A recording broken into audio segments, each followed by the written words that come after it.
an aircraft carrier. In this case, a supercarrier on one of the world's 7 seas, on deployment with more than 5,000 officers and men for more than half a year. A self-sufficient, fast-moving, floating airbase, remarkable for that. And because, as one commander put it, it's like steering Manhattan Island around from the top of the Empire State Building. What is more remarkable is the skill that goes into making it do what it does, despite being as small as it is. A veteran pilot described the flight deck as O'Hare and Washington National Airports at peak hours, squeezed into a few basketball courts.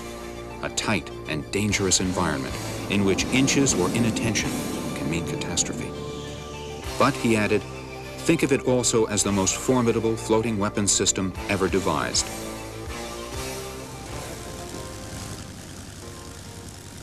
The aircraft carrier, having demonstrated its value in World War II,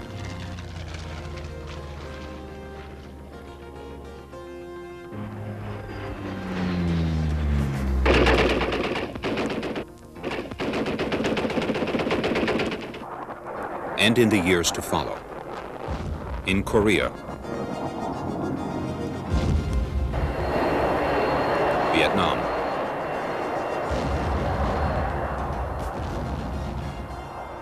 the carrier has, during those years, developed and implemented many new and advanced technologies.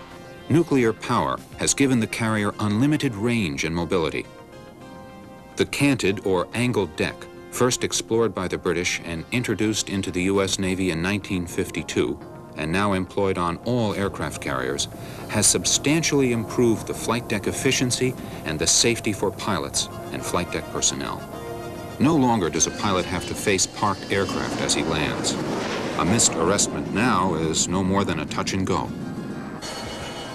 The steam catapult, another British invention, has increased launching power over 6 times that of the old hydraulic systems, thus effectively increasing the complement of aircraft that can be carried aboard, together with increasing the strike power of the heavier type of aircraft that can now be launched. The landing signal officer guiding an approaching aircraft onto the deck with paddles has been replaced by a variety of more sophisticated technologies, such as the Fresnel optical landing system, or meatball, and the landing signal officer's heads-up display console, which can give quick and precise guidance information to the pilot of an approaching aircraft under any light, weather, and sea conditions.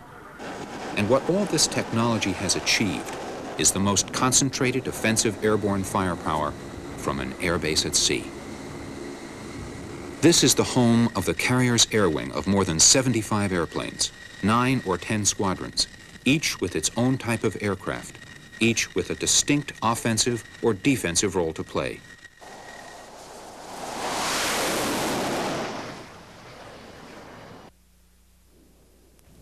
The aircraft carrier's purpose is to move its air wing close enough to any threat so as to take the battle to the enemy in any weather,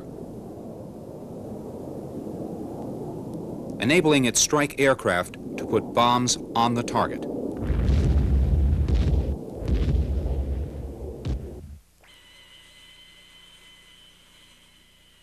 And to allow its interceptors to reach and get the jump on hostile platforms.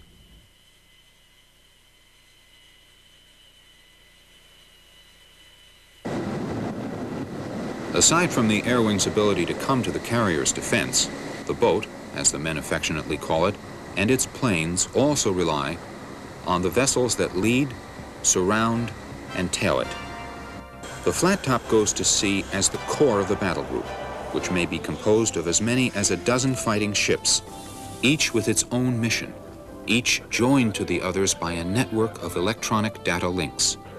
Though dispersed and separated from the carrier by hundreds of miles, yet linked electronically, its submarines, missile cruisers,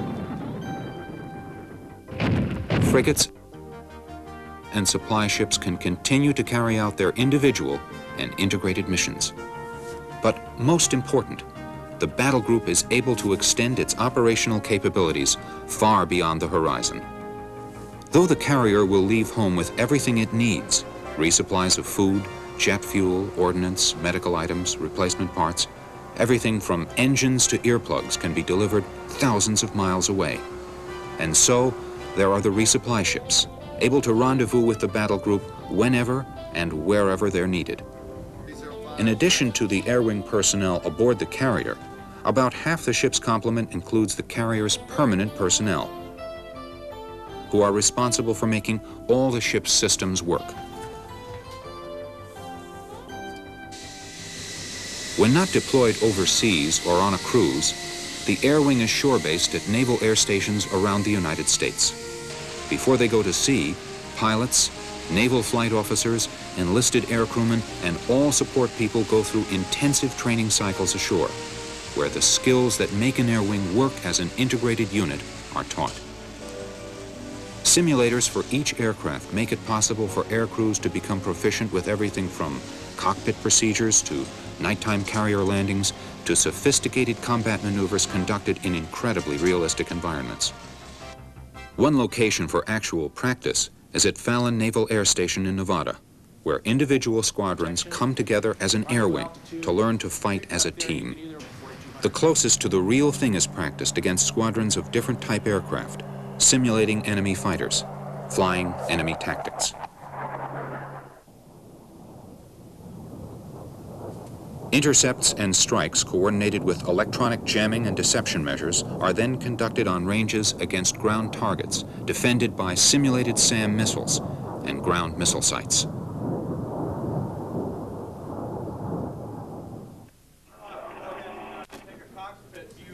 The results are then critiqued with the help of the Cubic Corporation's real-time visual display of who made it and who didn't. Strike Warfare Center School. 3 weeks of flying around the clock for the carrier air wing. Once integrated training at Fallon has been completed, and before overseas deployment can take place, the air wing will have to demonstrate its operational capabilities by taking a final exam and several weeks of demonstrating operational readiness at sea. But the true test of whether the objective has been met will be an ongoing one, resting on the officers and men who will handle and fly these airplanes at sea. During a typical air operation, the rescue helicopter is the first to leave the deck and hover in standby status near the ship. Tankers would take up their positions overhead to be available for airborne refueling demands, day or night.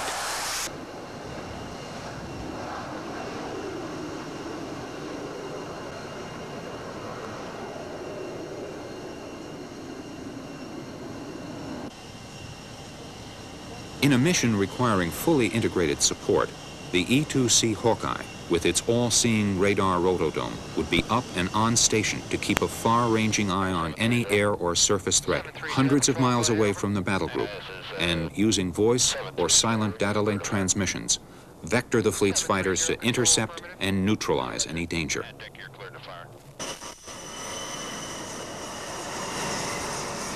The variable swept-wing F-14 Tomcat fighter interceptor, designed for all-weather fleet, air defense, and air superiority, would follow.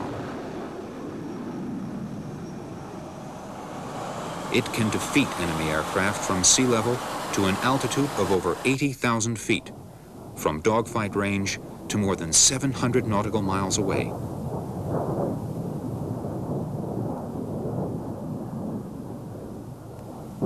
One of its prime missions is to destroy enemy bombers before they get close enough to launch their cruise missiles.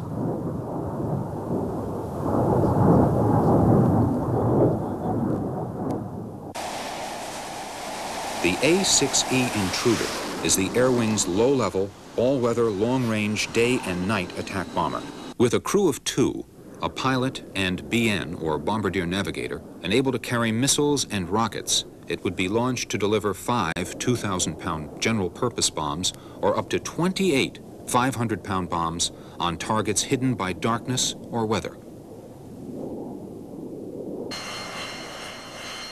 Aside from supporting strike aircraft with its electronic countermeasure systems, the EA-6B Prowler would be called upon to play a key role in defending the fleet. The EA-6B uses its electronic capabilities to protect the carrier battle group against long-range bombers, radar-homing anti-ship missiles, and is able to clear the way for Navy and Marine strike aircraft to disorient enemy air defense systems by jamming or destroying them with the HARM missile.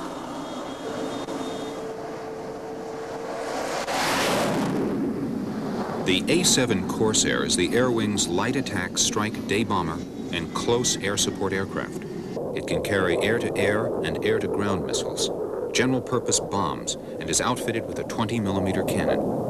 It is in the process of being replaced by the multi-mission FA-18 Hornet naval strike fighter, now joining carrier air wings, a high-performance, multi-mission, single-piloted aircraft.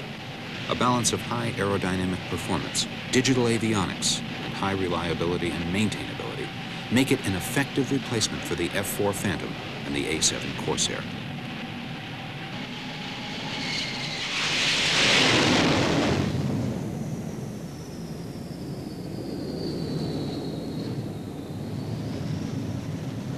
It is capable of conducting fighter missions beyond 400 nautical miles. The S-3 Viking has a crew of 4 and can attack submarines at long ranges under all weather conditions.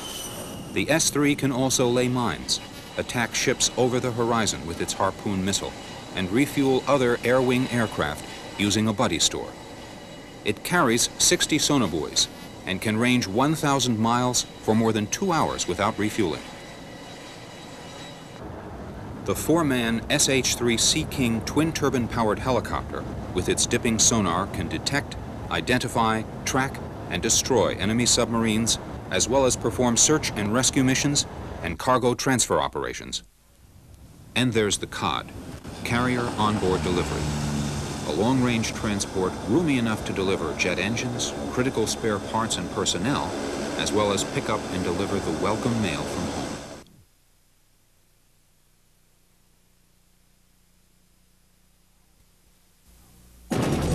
Our forces need air support right at the front, so McDonnell Douglas builds the Harrier II.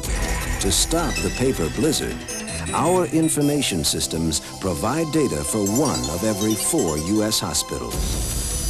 We're testing aircraft with new jet engines that cut fuel consumption over 40%. We're giving America its money's worth in aviation, space, and information systems. We're McDonnell Douglas.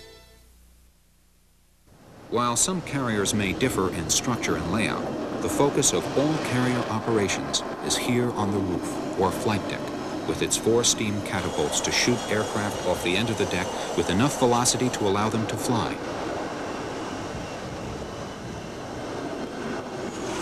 And with 4 arresting flares to capture returning aircraft.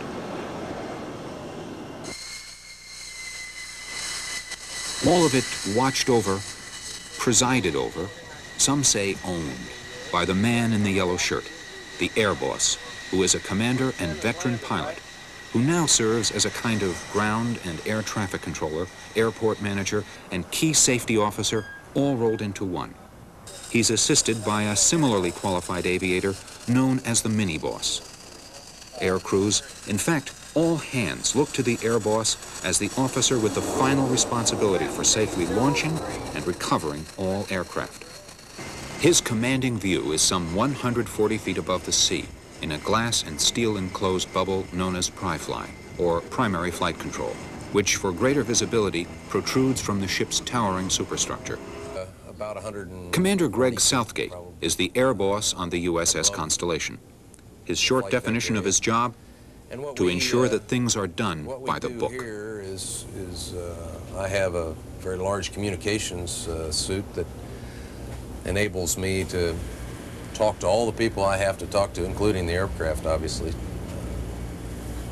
to do all this coordination. And I also have a lot of windows to watch the deck and to see the way we do things, to make sure it's safe, to make sure that we're not going to run one airplane into another. We work in very, very close quarters with our aircraft. So we track the airplanes when they launch to make sure that we get them all back. We track their fuel states. We track the condition of the airplanes, because periodically an airplane will have a problem airborne and we need to know when to bring him back, when not to bring him back. Maybe we have to get the others on board before we take a chance of bringing him back, so that should something happen to him, I don't have a bunch of others out there and no place to land them. People on the flight deck are all color-coded by their jerseys. And the reason for that is quick recognition. We've got probably 5 or 6 different color shirts that we put people in. For example, I wear a yellow shirt, which is kind of traditional for the air boss in the air department. But also the yellow shirts generally designate directors. These people are the ones who are more qualified. They are the ones who physically tell the pilots how to maneuver their airplanes as they're taxiing around the deck. We also have the blue shirts, who are my handlers. Those are generally my younger fellows. And they are primarily there to tie down the airplanes, to chain them down. I've got purple shirts, who are my aviation fuels people. I've got white shirts, who are generally safety type individuals, monitoring safety all around the deck. Also my corpsmen, my medical people, are in white. The aircraft troubleshooters, who are members of the squadrons, are in white. So that if an air crew calls and says, I need to see a troubleshooter, I know when one has arrived on the scene, and that way I know the airplane's getting the help he needs. We have green shirts, and those are all my catapult and arresting people. Resting gear folks are all in green shirts, and as are most of the squadron technicians. But the bottom line reason for all that is so that we can quickly identify and designate who should be where. The men in the fire-protective metal suits are the carrier's on-deck crash crews, the firefighters, the rescuers. The people in red move and service the bombs and missiles and other armaments. Those wearing brown jerseys and frequently seen on the ladders leading to the cockpits are the plane captains. The cycle of taxiing, positioning, catapulting, recovering, maintaining, fueling, and parking aircraft on the carrier requires precise logistical controls. Here in flight deck control, all the wing's aircraft in scaled miniature form, with applied symbols denoting maintenance, armament, and fuel status, are positioned and moved to replicate the position and movement of the real ones, in the hangar bay, on the deck, and recovery and launch. The flight deck can be highly dangerous. Because of the high noise level on the flight deck, communication is coordinated by a series of unmistakable hand signals. The daytime launch sequence, for example, can be understood through these very firm commands.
Controllers in the carrier's air traffic control center will keep track of the flights that have been launched, those that are due to leave, planes that need mid-air refueling, and the ones scheduled to return. During landings, the flight deck officer will signal clear or foul deck, depending upon the safe or unsafe condition of the deck to accept inbound aircraft.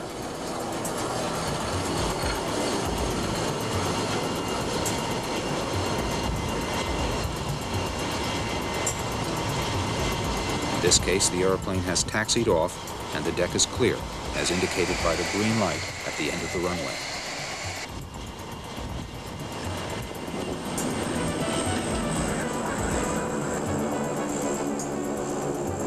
Once safely aboard, the aircraft rolls back slightly, dropping the cable, and the pilot is directed to raise the hook. A crewman called the hook runner will then signal that the wire is clear and that it is safe to retract it. The pilot is directed to taxi clear of the landing area, and the deck is prepared for the next landing. The same basic signals are used during night operations, but with lighted wands, by men who can be identified by the reflective designation on their helmets. This rapid but well-organized sequence of activities requires detailed training and many closely monitored rehearsals. The new crew members learn their jobs by the numbers, learning when, where, and how to move in this dangerous environment, here on the flight deck.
Well, if you get, let's say for example, I've got 47 airplanes on the roof here, and we have a large launch of 30 or 35 of those aircraft in a very confined space, such as a flight deck. You've got a lot of jet blast, you've got a lot of heat, you've got a lot of moving parts out there on the flight deck. We have on the flight deck, on this flight deck, 4 catapults and 4 normal sets of arresting gear that we use to recover the airplanes, to stop the airplanes for the arresting gear. We have a 5th wire, if you will, that we also put up a large net associated with that. It's called a barricade. That is an emergency-only usage piece of equipment that is there should, for example, an airplane's hook break. His arresting gear hook, if it breaks while he launches or in the air or he can't get it down, he has no other way to stop his airplane. We can then raise this barricade, which is a large 20-foot high net that goes across the landing area, and he can fly into it. Strong enough to snare an airplane heading for it at 170 knots. There are rehearsals for the real thing: crash, fire, and physical injury simulations. Deadly serious exercises to stay current on ways to contain possible damage. Meanwhile, constant rehearsals by air crews to keep them qualified for day ops and the more demanding night landings. Well, we have 4 wires on the aft portion of the ship, of our arresting gear wires. Any one of them is fully as capable as the rest to stop an airplane. But the further aft that you go, the number 1 wire is the furthest aft that we have. For an airplane to catch that means that he is lower than he should be. And we would like to provide the airplane or have him provide himself the maximum clearance that he can over the back end of the ship before he lands and still catch a wire. So the ideal target wire, the one that he's trying to hit, is the 3 wire. And so we have varying distances, but essentially we've got about 40 feet between the wires, between each wire. So he's got a very small landing area that he's shooting for. The pilot approaching the deck has about a 200-foot safe area to land in, down the middle of the deck, And if it's an F-14 with a 64-foot wingspread, he will have very little clearance between parked aircraft on either side of the deck while traveling at about 135 knots. It's also important to remember that while he's moving, the ship is moving forward and rolling, and the deck may be pitching up or down. It takes intense concentration and rapid eye-hand coordination. And after a tough combat mission, fatigue can become a factor. Have the LSOs on the Lieutenant Commander Gary Tritt. It takes an extreme amount of concentration on the pilot.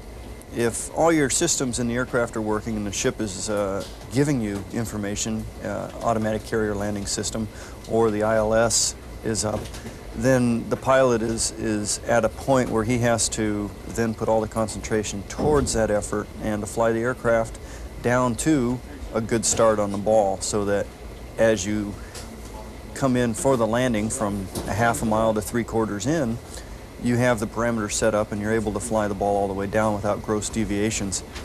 The biggest problem being is that if you're tired or if you have an aircraft problem and the variables with the ship itself, then you rely a lot also on the LSOs and on your RIO to be able to give you instant feedback on what you're doing. Striving to reduce the risks and improve the safety margins for pilot control and flight deck operations, new technologies are continually being developed. Together with advanced aircraft navigational aids, there are sophisticated guidance and control systems that range from automatic throttle, which maintains the proper approach angle of attack of the aircraft, to the FA-18's fully automatic hands-off recovery of aircraft, directed by interactive radar-controlled shipboard guidance. The basic idea is to roll into the groove or to line up correctly for the approach about 3/4 of a mile out, and to remain on the glide slope by keeping the light on the deck called the ball centered within strict parameters. This optical glide path system consists of a gyroscopically stabilized array of Fresnel lenses projecting narrow beams of light. The pilot flies the desired glide path by keeping the yellow ball level with the green reference lights. He also has to keep his aircraft lined up with the center of the runway while maintaining the precise angle of attack, assuring the correct airspeed. If he is above the desired glide slope, he will see the ball above the green lights and must correct to lower his glide path. If he's low, he sees the ball below the green lights and corrects to increase his glide slope. If he is in the final stages of his approach and is so low that he sees the red ball on the bottom of the display, the LSO may wave off the aircraft and instruct the pilot to go around and try again. There are only 12 seconds from when the pilot enters the groove to touchdown. This is all the time there is for the LSO to decide if a wave-off is necessary. The LSOs, all experienced pilots standing behind the windscreen on the aft port side of the deck, will radio corrections when they see that a pilot is having troubles. The LSOs particularly watch for aircraft to line up with the center line, which is very difficult for pilots to judge. The LSO is the final authority on whether each aircraft is safe to land. After each landing, the LSOs prepare written comments to be used at the pilots' debriefings to follow. Lieutenant Commander Bob Ewan is one of the 2 staff LSOs for the USS Constellation's Carrier Air Wing. There are 4 arresting gear wires or cross-deck pendants rigged under normal operations. We target the 3rd one. We have the ability, or the air boss in the primary has the ability to target any of the wires. We can set he can set how far down the deck he wants that pilot to touch down. And once again, though, that's only in the case of him flying an ideal glide slope. So that'll tell us, just a quick look, it tells us how far down the deck we're targeting. We normally use a 3.5-degree glide slope. We have the capability to go to 4-degree glide slope, and the air boss and the LSOs together talk about that and decide we will switch to 4-degree glide slope under high wind conditions, which is usually 35 knots or more, or extremely gusty winds. We do that it just gives us a little more hook to ramp clearance, and if the deck's moving or the winds are gusting, it just gives us a little more margin there. Slightly steeper angle. This is known as a pickle switch, and it allows us to communicate with airplanes without transmitting on the radio, and also is our safety backup allows us to wave off airplanes. We need to wave off airplanes for a variety of reasons. One of the big reasons is if the airplane is out of parameters to land. If he's gotten underpowered and gotten too low and is in danger of hitting the ramp of the ship, or he's lined up too far right or left to salvage the pass, the best solution is we just pull this little trigger, red wave-off lights start to flash on the optical landing system, and he knows to go to full power and go around. The other reason we may wave off an airplane is for a foul deck. A deck where the resting gear is not set, where there are people or airplanes in the landing area. There are any number of reasons why there's something in the way that we can't land airplanes. So once again, we would just wave them off. When necessary, to avoid electronic detection and ensure carrier security, radio silence or zip-lip is maintained. The one-way commands are handled with lights. Once the pilot rolls wings level into the groove, he'll receive a quick flash of the lights known as the cut lights, a row of green lights atop the ball, which will tell him that he's next in line to land. The cut lights are also operated by the LSO with a handheld pickle switch. Should the inbound pilot need to add power, the cut lights will be held an extra second or two, indicating the need for additional power. In bad weather or at night, sophisticated equipment coupled with a heads-up display allows the LSO team to see a presentation of the approaching aircraft before it breaks into the clear. The plat screen, which displays an image of the approach from the centerline perspective, will reveal whether the plane is drifting right or left just before touchdown. Stored on tape, this information is available to be played back to the pilots during their debriefs. Full power is always applied on landing, just in case all the wires are missed and the aircraft must pull up and go around, which is referred to as a bolter. This will allow the pilot to come back and make a landing instead of dumping himself, his crew, and a $30 million airplane into the sea. It is agreed by those who know that night landings, or night traps as they're also called, are extremely difficult because of the loss of visual references. There's no horizon and you can't see the deck. And yet, as the air boss puts it, everyone seems to get quite good at it. But according to one veteran pilot, everybody has a night in the barrel. Vertigo in flying at night is a very prominent problem. A pilot has to rely on his instincts and his training to fly the aircraft by instruments. Believe what you see and not what you feel. The biggest problem that will occur is that guys will then begin to they feel that they're in a left-hand turn, they don't believe the instrumentation that they see in front of them, and they may try to correct. Henceforth, they get themselves in a lot of trouble. And then there is the weather. Heavy winds and rough seas, sleet, snow, ice, and men in airplanes on a slippery deck. He calls you at 3/4 Lieutenant Mike mile, Bouvier. you should break out, and he say, okay, you're at 3/4 of a mile, call the ball, which is a key to transition to a visual scan, and the LSOs at that point pick you up visually and start talking to you. Well, at 3/4 of a mile, he said, call the ball.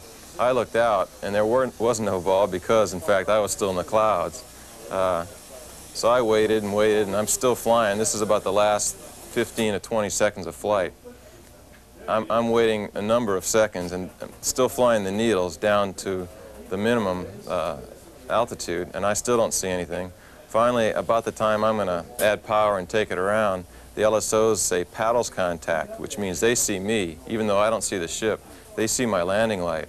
They say paddles contact, little right for lineup, little power back on. So they're giving me some call before I can see the ship. My heart's going at about 400 beats a minute, of course, at this point. And about 3, 4, 5 seconds later, I finally start to see something. I break out, which means I get clear of the clouds and see an outline of the ship, pick up the meatball, which is my saving grace there, and I make a last-minute play for the deck. I can't see any of the lineup because the snow's falling on the deck and melting and creating like a shimmering effect to where the landing area is not illuminated. But I see a couple airplanes on the left and a line of airplanes on the right and kind of go, well, this is about right. And I get it aboard, catch a 4-wire, but that was probably the toughest landing I ever had on that.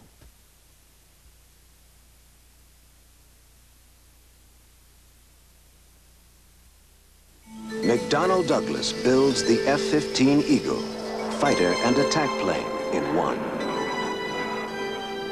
From aircraft to trucks to medical equipment, our lease financing conserves capital. Airlines watching their bottom lines are choosing our new long-range MD-11. We're giving America its money's worth in aviation, space, and information systems. We're McDonnell Douglas. Well, periodically when we're recovering airplanes, for whatever reason, an airplane does not get aboard when he should. He's not able to catch one of the wires, or the deck may not be ready. Well, fuel is obviously a critical factor in the equation. A strict procedure is enforced for carrier aircraft regarding fuel. Weather permitting, a tanker is kept in the air at all times during flight operations. If an aircraft has made several unsuccessful attempts at landing and is running low on fuel, it will be sent up to the tanker to refuel. In operational areas where land bases are within range, one base is designated as a divert or bingo field. But even with an airborne tanker, there isn't always a bingo field in range.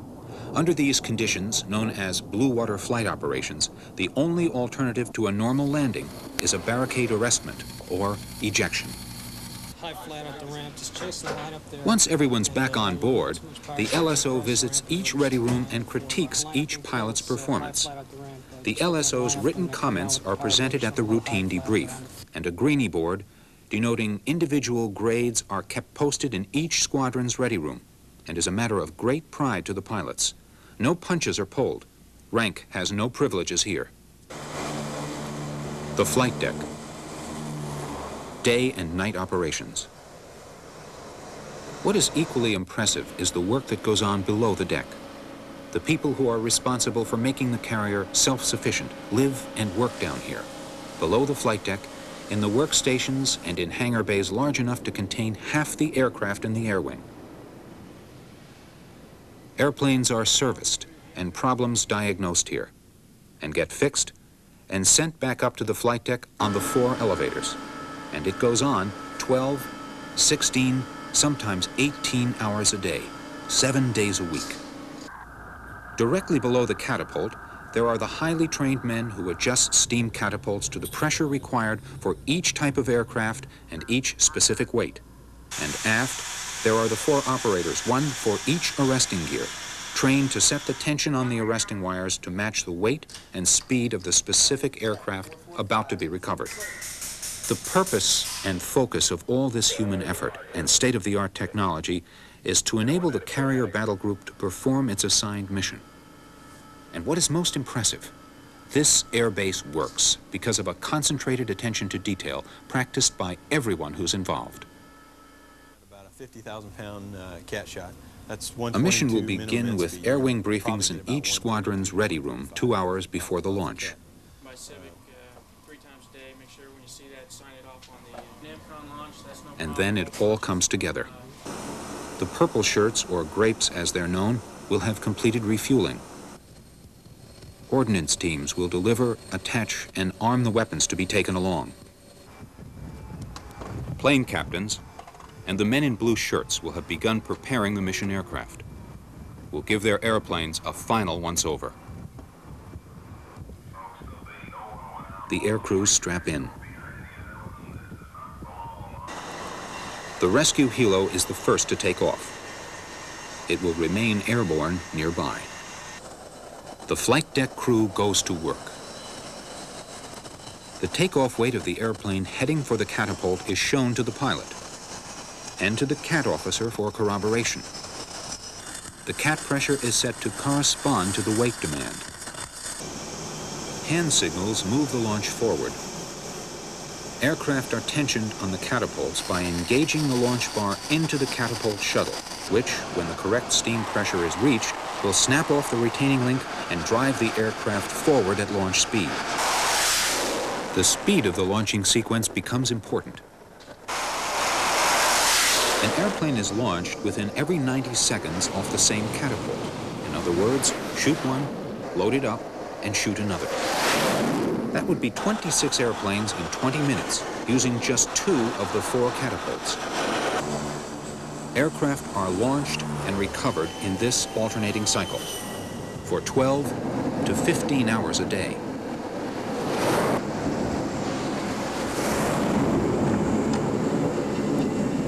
As soon as this group is launched, the deck is immediately prepared to recover the return of an earlier mission. The recovery process. Once an airplane rolls into the groove and checks in with the LSO, the controlling LSO will tell the pilot to call the ball. When the pilot sees it, he reports his name and fuel weight. The arresting wire tension is set, and another trap. They do this every 45 seconds, and they make it look easy.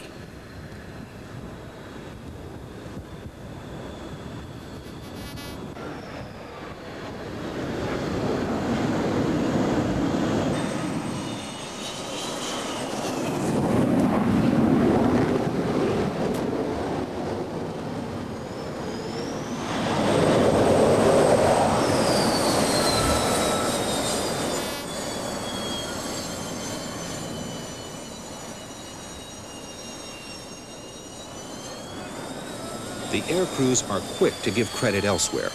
As one BN, Bombardier Navigator, put it, you have to talk about the massive training effort that went into getting all the new flight deck crewmen up to speed.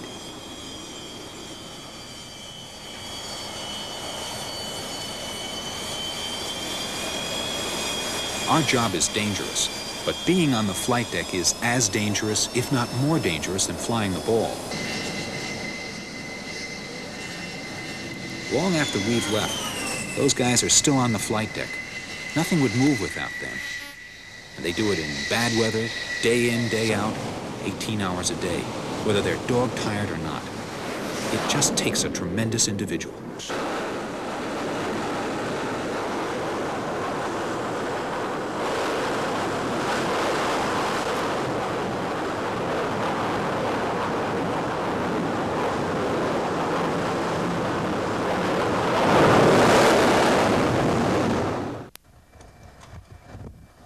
Coming home from a 6-month deployment is always a pleasure.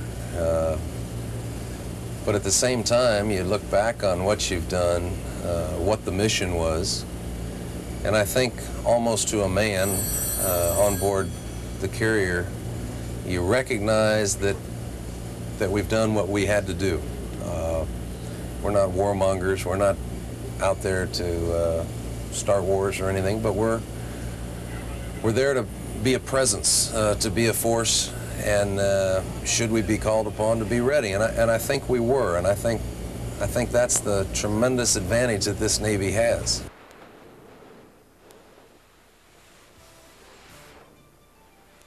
The carrier flight deck, the focal point of the carrier battle group. From the flight deck, expanding outward to all elements that compose this unexcelled force, we are struck by the massive thrust of the potential it represents. It demonstrates total mobility and controllable power that can be directed anywhere on the globe.